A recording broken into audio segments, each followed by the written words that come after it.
Welcome to Madlik. My name is Jeffrey Stern, and at Madlik we light a spark or shed some light on a Jewish text or tradition. Along with Rabbi Adam Mintz, we host Madlik Disruptive Torah on Clubhouse every Thursday and share it as the Madlik podcast on your favorite platform.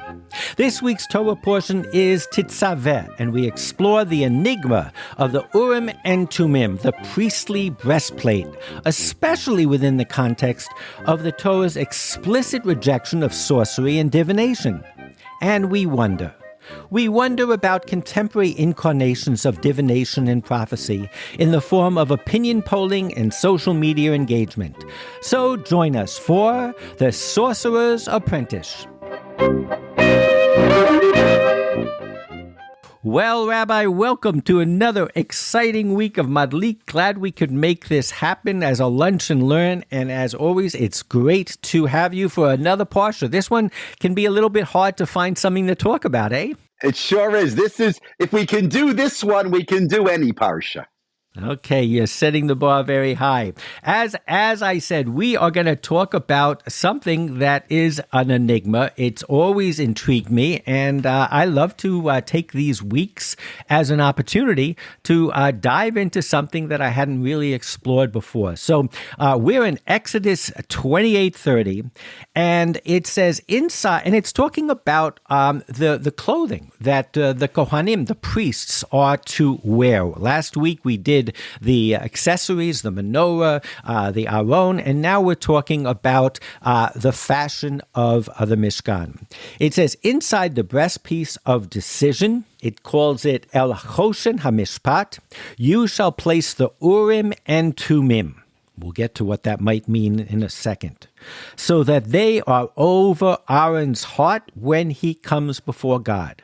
Thus Aaron shall carry the instrument of decision on his heart before God at all time. So we have the Choshen HaMishpat and we have Et HaMishpat, B'nai Yisrael al libo.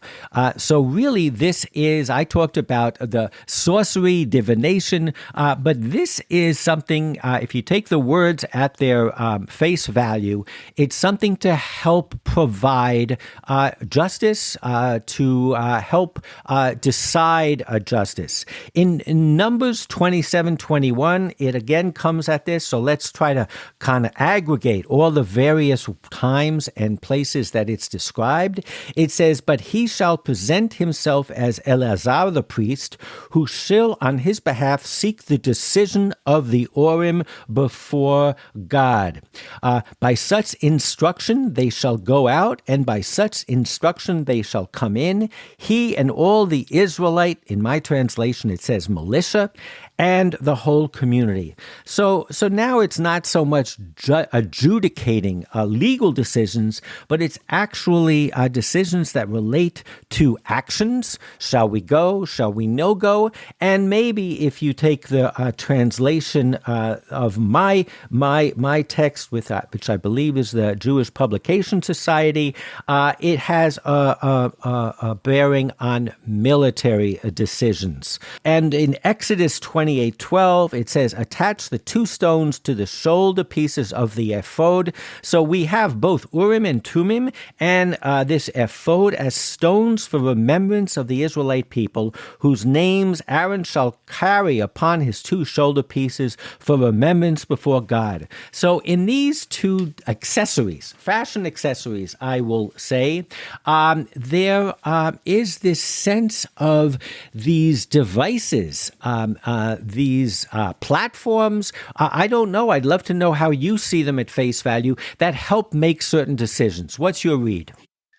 I mean, it's kind of the, it's the supernatural piece of a very natural kind of situation. You have the clothing of the Kohen, of the high priest, but there's something supernatural there that allows him to always make the right decision.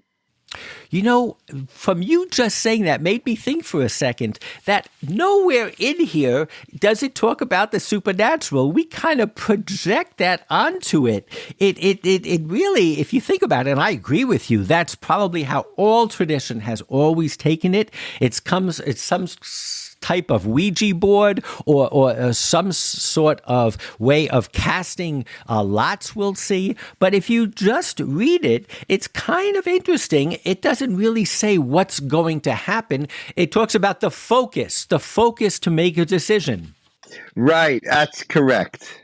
It doesn't talk about how it works, is what it doesn't talk about, right? The mechanics doesn't talk about it. And that's actually the most interesting piece of it. So the Torah doesn't talk about what's most interesting in the whole thing. And if you go to another text that I quoted, maybe the focus needs to be somewhere else. It says in Numbers 27:18, and God answered Moses, single out Joshua, son of Nun, an inspired man, ish asher ruach bo, and lay your hand upon him, have him stand before Eleazar the priest and before the whole community, invest him with your authority. And then it says in verse 21, but he shall present himself to Eleazar the priest, who shall on his behalf seek the decision of the Urim. V'sho'al lo b'mishpat ha'urim. By such instruction they shall go out, and by such instruction they shall come in, he and all the Israelite community, or militia again, my translation says, and the whole community. So here it introduces the guy who wears the Urim V'Tumim, or the guy who's asking for some sort of divination. It says about Joshua, Asher Ruach Bo, the spirit that was within him. So again, maybe, and just talking out loud now, maybe the focus is too much on the device and less on the process and the people who use it.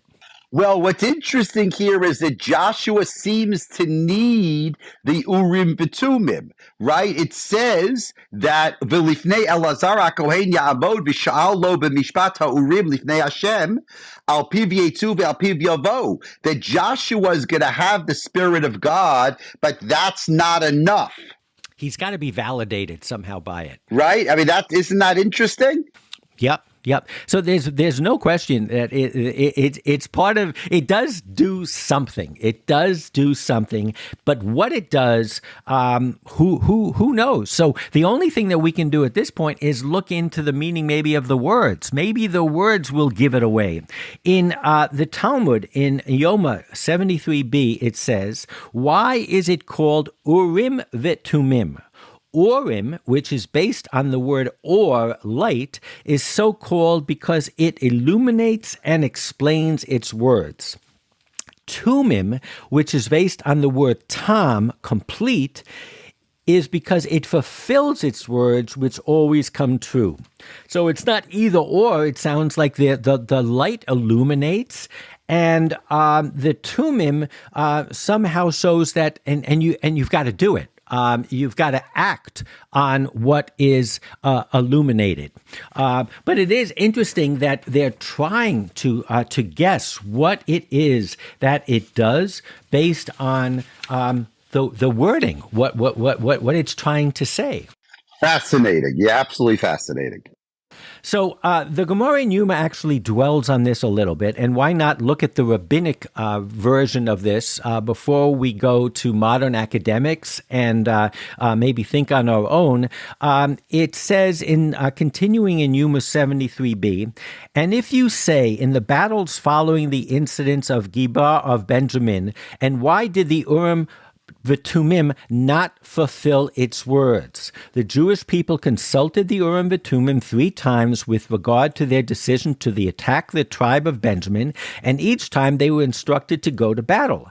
However, the first 2 times they were defeated, and only on the 3rd attempt were they successful. Is this not proof that the Urim V'Tumim does not always fulfill its words, is what implicitly the Talmud is asking? The Gemara answers, the first 2 times they did not check with the Urim V'Tumim whether they would be victorious or be defeated, but only inquired how and whether they should go to battle. Had they asked, they indeed would have been told that they would not succeed. But on the last time when they did check and inquire whether they would be successful, the Urim V'Tumim agreed with them that they should go to battle and that they would succeed. So this kind of gets to cutting to the chase. It's kind of like opinion polling. It's all about that's the question amazing. that you ask. You ask the one Right. question. So what did they do? They said, should we go to battle? They didn't know that they were being sent to battle to be defeated. They should have asked, if we go to battle, will we be defeated? But it's all the question, isn't it? It's fantastic, isn't it? So it gives you the impression, it kind of moves away from the hocus pocus piece of it, doesn't it? It kind of makes it seem more realistic. Well, it certainly also puts the onus less on the device and more on you, because when you have to think very carefully about how you frame the question, that already is, it frames the answer to a degree. It frames your state of mind, how you're going to use this device, all sorts of things that we are all too aware of when we see polling results. Or we look at a comment that's getting all sorts of approval on social media. It's really kind of fascinating. I'll just finish in terms of the Talmud, because we've been shying away from the magic of it. The Talmud says, how is it done? How does the Urim V'Tumim provide an answer? The names of the 12 tribes were engraved upon the stones of the breastplate. These letters allowed for the answer to be received. Rabbi Yochanan said, the letters of the answer protrude, and the priest then combines these letters to form words in order to ascertain the meaning. Reish Lakish says the letters rearrange themselves and join together to form words. So I'm not an expert on a Ouija board, but it sounds a lot to me as though, again, it's clearly based a little bit on a lot on interpretation of what you're getting.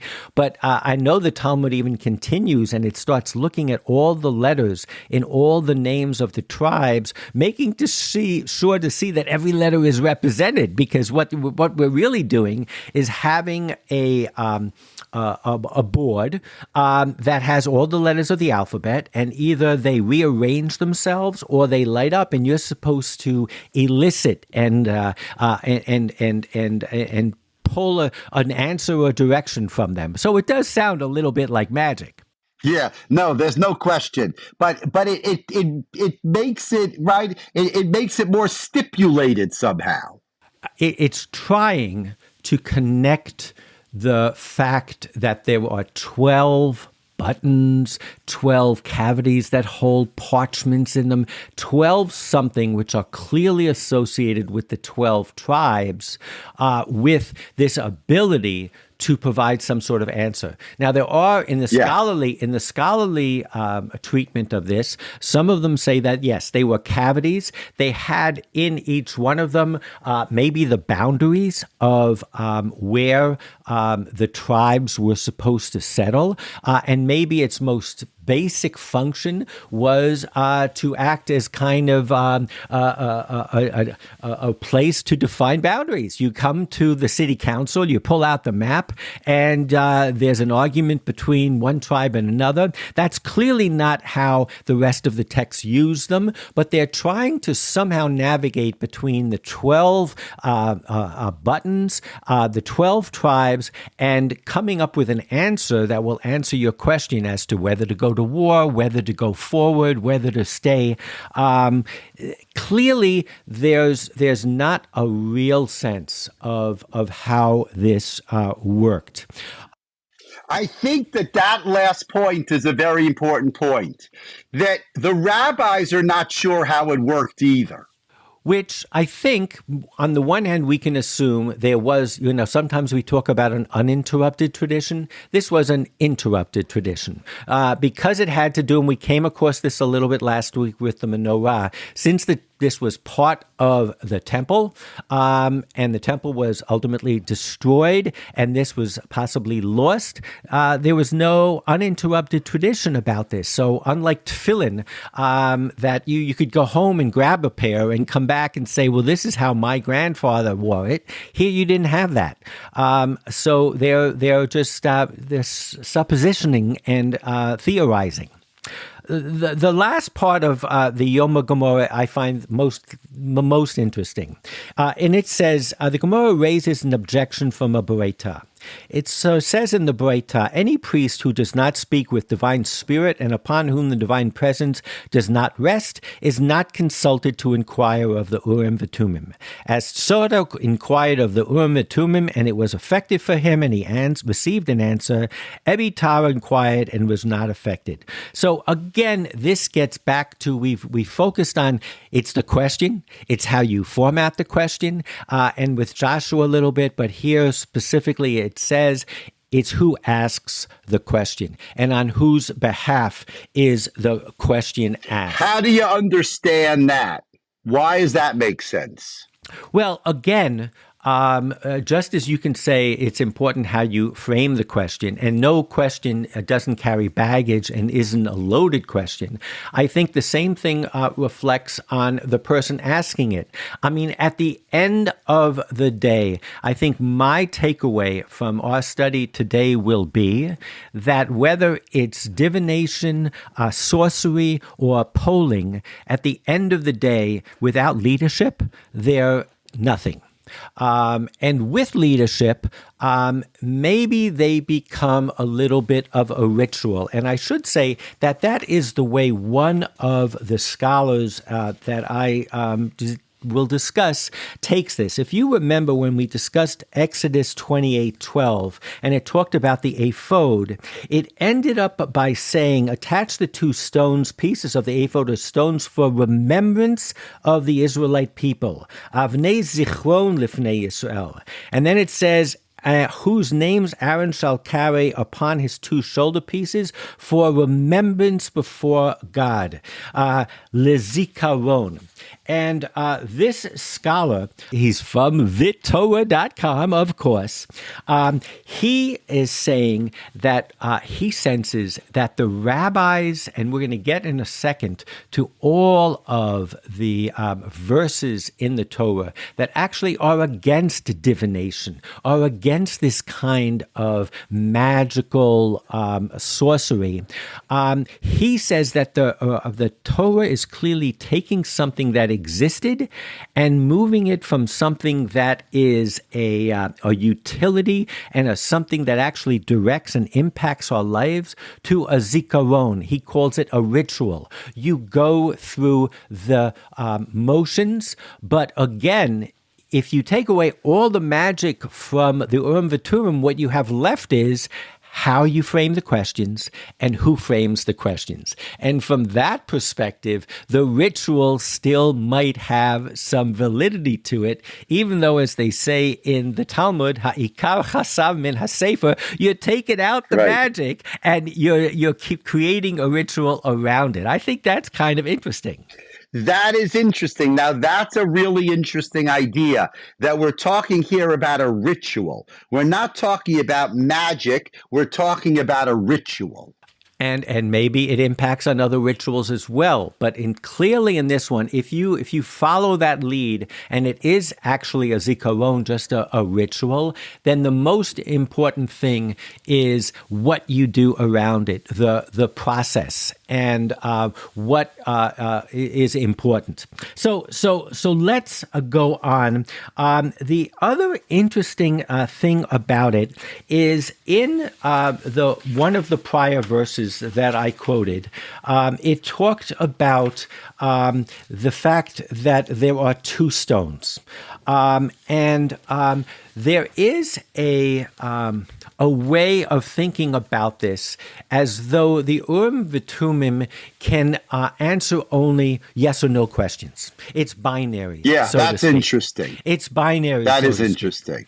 And from that perspective, of course, it puts even more emphasis on how you frame the question. So, what's one of the situations or instances where they use it is in 1 Samuel. Believe it or not, and this is something that I really discovered through looking at thetorah.com, and of course there is a source sheet attached to this podcast. There were a few articles on it, but one of them was from a scholar called Yoel S. Didn't give his full name, didn't say anything about him. I'm going to get to him in a second. But what he did was, when you look at 1 Samuel 14, he explains that the Hebrew is actually deficient. It's missing a lot of words. And to get the original writing, you have to go to our old friend, the Septuagint. And in this, if you reconstruct the verse, it says, Saul then said to the Lord, the God of Israel, why have you not responded to your servant today? If this inquiry was due to my son Jonathan or to me, O Lord God of Israel, show Urim the curse, and if you say it was due to your people, so Tumim. So here, if you follow the higher scholarship who believes that something happened when they transcribed this verse, and they went from one mention of Yisrael to the next, and they skipped all the letters in between. But if you look at it this way, Urim v'Tumim is A or B. Ur is curse, probably, and Tam is based on perfect. So Saul wanted to see is who is at fault, if the Urim will result or not. Now, the interesting thing is, if you look into the Torah.com link that I give, and you look into Yoel S., believe it or not, and I tried to contact him, Yoel S. is a Satmar Chassid who discovered higher biblical criticism. And he doesn't believe there's any conflict between the two, but he still lives in the Satmar community, so he doesn't give his name, which is kind of fascinating also, because again, it falls into a little bit of kind of a concept that we're dealing here, which is just going with the flow or going with the majority. So let's continue a little bit. We've now gotten to the point where it might very well be a yes or no. So if you look at Samuel 23, it says, when David learned that Saul was planning to harm him, he told the priest Abiathar to bring the ephod forward. And David said, O Lord God of Israel, your servant has heard that Saul intends to come to Keilah and destroy the town because of me. He asks the ephod, will the citizens of Keilah deliver me into his hands? I put the word or. Saul come down to your servant was heard. O Lord God, tell your servant. So he wants to know if the citizens of Keilah will fall or not. And the Lord said he will. David continue, will the citizens of Keilah deliver me and my men into Saul's hands? And the Lord answered, they will. So David and his men, about 600 in number, left Keilah at once and moved about whatever they could. So here's the fascinating part of this discussion. In this instance, he asks whether this king will attack him and whether he will be successful. And when the answer is yes, he doesn't go into the battle. So in a sense, if the ephod is giving prophecy, the prophecy is not correct because the prophecy said you're going to go and you're going to be destroyed. He's using this insight to change destiny. So this too is kind of fascinating because now we're getting into how do you use the knowledge that you get from this decision-making process. Right. That's interesting. It doesn't tell you how it works. It just tells you what you do with the knowledge. Isn't that interesting? It says the most important thing is what you do with the knowledge, not what it tells you.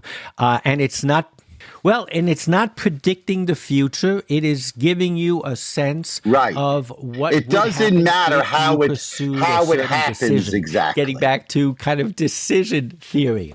So it It is more complex than I think one would imagine looking at it just as kind of hocus pocus. Right. But what I would like to focus on a little bit is what is explicit in the Torah. And what is explicit in the Torah is that you are not, besides excluding the present Urim V'Tumim and the ephod, so to speak, you're really not supposed to ask these kinds of questions. You're not supposed to try to figure out what lies in the future. In Leviticus 19:26, it says, "You shall not anything with its blood," and then it says, "You shall not practice divination or soothsaying. Lo tinachshu, lo ta'onenu." In Numbers 23:23, it says, "Lo, there is augury in Jacob, no divining in Israel. Ki lo nochash beYaakov, lo kesem beYisrael." There is no magic in Israel. In Deuteronomy 18:10, it says, "Let no one be found among you who consigns a son or a daughter to fire, or who is an augur, a soothsayer, a diviner, or a sorcerer, one who casts spells, or one who consults ghosts, or familiar spirits, or one who inquires of the dead." The only rules that we have of mourning that are actually in the Torah are not what you should do, but what you should not do. And all of them have to do with this necrophilia and this worshiping of the dead and all of that. The Torah comes down very strongly on all of this magic. It's profound, would you not say? Profound. I mean, the Torah's view of magic, we just have to say, the Torah's against magic.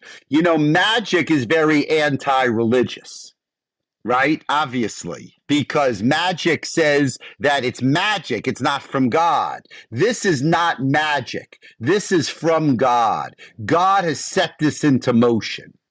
But again, this would seem to support those academics who kind of say that, like many other things in the Torah, or at least many other philosophies of the Torah, that the Torah incorporates certain rituals in order to minimize them, in order to limit them.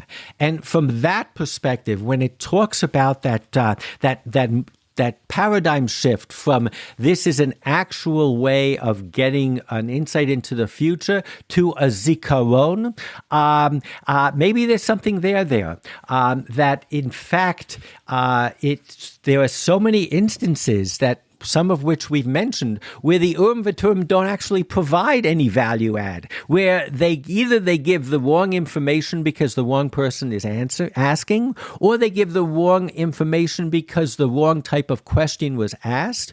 But certainly, there's a way of kind of incorporating these amulets, if you will, into the rites and the traditions of the Israelites, but in a way doing it as a zikaron, as a memorialization, and a way of limiting them. I think that becomes kind of fascinating. Yeah, I mean, it gives room for them, but it limits them, which shows the potential of using them, but at the same time, the risks. Yeah. There was, a book that we quoted and that I'm almost finished, but I'm getting there, by Jacob Wright, Why the Bible Began. And he has many interesting theories in it, but one of the fascinating things that I just kind of came across this week is he talks about the kingdom of priests. And really what he's talking about is the democratization of knowledge.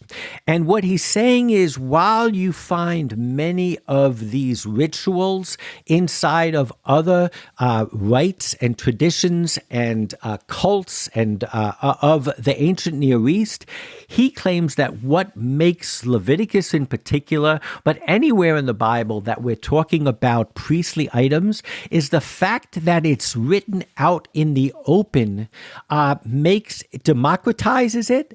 And one of examples that he gives is all the laws of the leprosy and all that, which was really the heebie-jeebie, where you would need to go to this priest, and the priest would go into a room and come out. It was all hidden. And into that, you can easily also put the Urim V'Tumim, that again, it was limited, but one of the ways that it was limited was it was democratized, that this was to be done out in the open. And this is what the Urim V'Tumim looks like. This is how many buttons it has on it. This is how it works. This is how it's supposed to be consulted. So again, it's taking something that was common amongst the cultures and religions of that time, but it brings it out into the open, which again is a way of kind of limiting it. Yeah, no. That's really interesting. Now, it's also interesting about that the Torah itself doesn't give all of these descriptions of how it works, right? They only seem to come later in Jewish history. What do you make of that? Well, I definitely think that, the superstitions that revolved around things like this didn't go away with the ancient Torah. They were alive and well. I mean, if you go to synagogues in the Upper Galilee, you can see on the floor the signs of the zodiac, what in Hebrew is called the mazalot. Nowadays, when someone has a wonderful event, we say Mazal Tov, which really means that you should be under the right star, which is superstition and astrology and all that. And the rabbis confronted that head on. They have a very famous phrase. It says, Ein Mazal L'Yisrael. They kind of recognize that these powers exist in the world, whether in reality or in perception, but they say that Israel is not ruled by these mazalot. And I think in a sense, they did the same thing with the Urim V'Tumim. They explained how they worked, but then they limited them to how they would work, what kinds of questions you could ask. But there is no question that this is not something that we can afford to say existed many, many years ago. This sense of whether it's finding one's destiny or looking into the stars for the right sign and all that, that lives with us up until today. So it's not surprising that the rabbis, I think, were intrigued by it. But again, I think what I always look for is how the treatment is slightly different, how they took an existing piece of culture and how they modulated it and modified it. I'll just tell you that the rabbis in Babylonia were very, very superstitious. The Talmud all over the place talks about weird superstitions. They believed in the craziest things. So it's not surprising that the rabbis were superstitious. Yeah, there's all about Ruach Ra and all right, of that correct? stuff. Absolutely. Shadim, these demons, all of this weird stuff. So this was part and parcel of their conversation. And I would say today, you can go, there are many Jews whose connection with Judaism leans towards, I wouldn't even say the mystical. Superstition. I would say the magical. Right, the mystical, right.